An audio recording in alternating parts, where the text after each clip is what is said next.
Word reached me of a struggle with a small but well-armed band of trespassers. Forgive my comrades their hostility. Few come here uninvited, and fewer still with good intent. Now, tell me why you are here.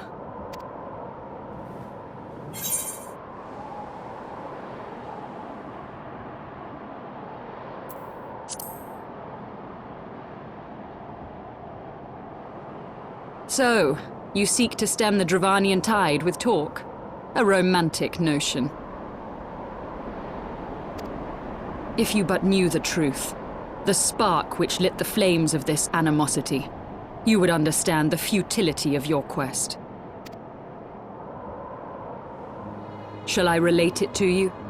The sordid history my gift has shown me, that which the Holy See has taken such pains to suppress.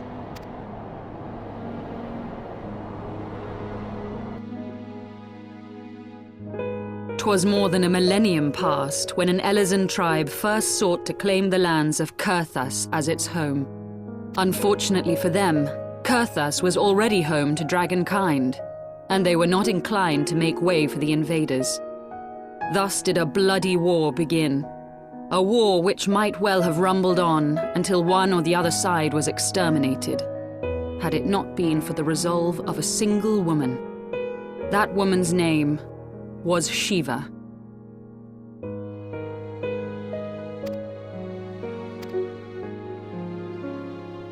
While those around her fought and died, she attempted to parley with the dragons, and in so doing discovered them to be possessed of profound intelligence and reason. The great worm, Hraesvelgar, in particular so enchanted Shiva that she found herself growing to love the creature, whom her people considered a monster.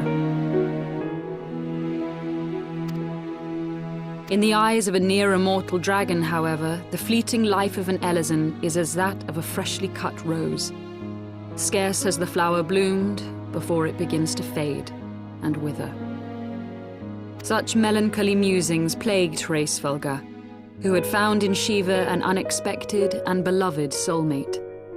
He knew that all too soon, death would snatch her away from him. Unable to bear the thought of their separation, the maid bid the worm consume her, that their spirits might be entwined for eternity.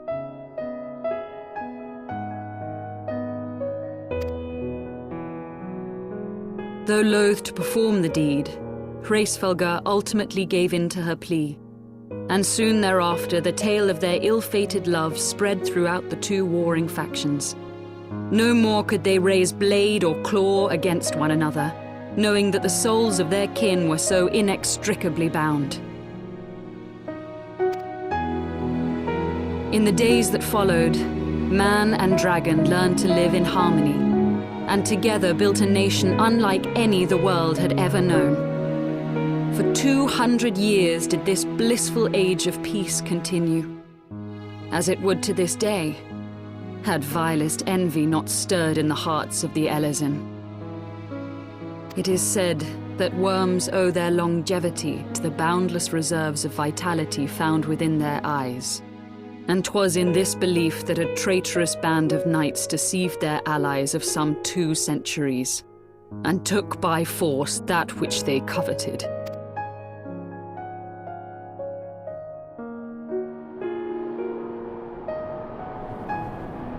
Nidhogg, he who now stands poised to unleash his wormlings upon Ishgard, was the great dragon who lost an eye to Elezen treachery. And until he prizes it from the hands of the traitor's progeny, no amount of conciliatory words will stay his fury. You are wrong, Lady Iceheart. Lest you misunderstand, I do not doubt your vision of the past. 'Tis true that Nidhogg greatly desired to reclaim the Eye.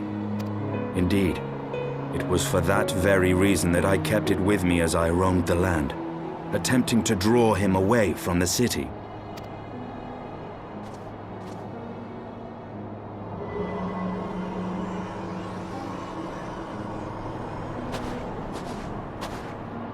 gods!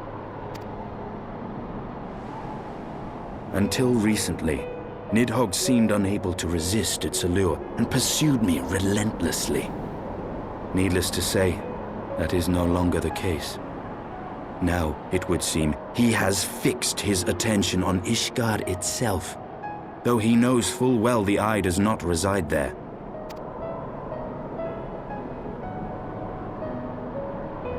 You believe he targets the capital for another reason? I believe reason has all but left him. Through the eye, I feel much of what Nidhogg feels, and the dragon's thirst for vengeance will not be quenched by aught less than a sea of blood.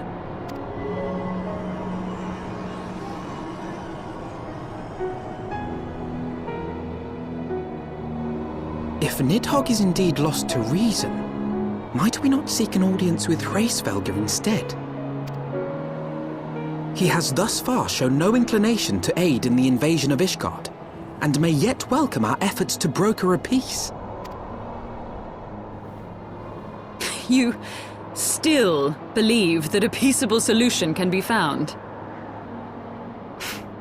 Very well. I will take you to him.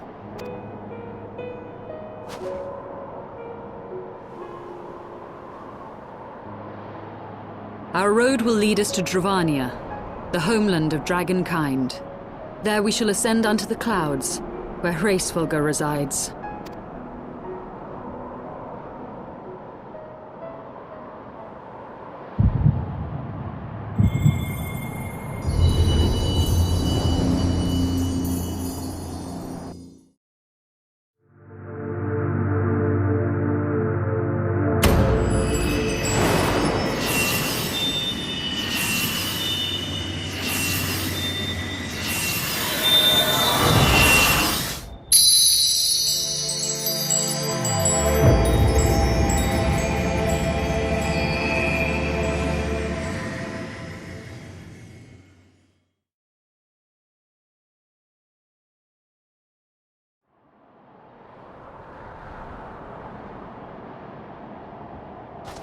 Is aught amiss, my friend?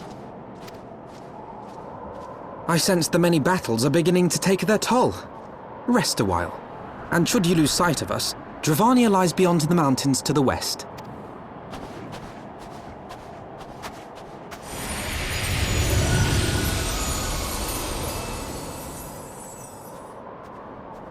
Curious. The vestiges of thy mistress's blessing are not as faint as once they were. Thy will to succeed grants thee unusual fortitude. But will it be enough?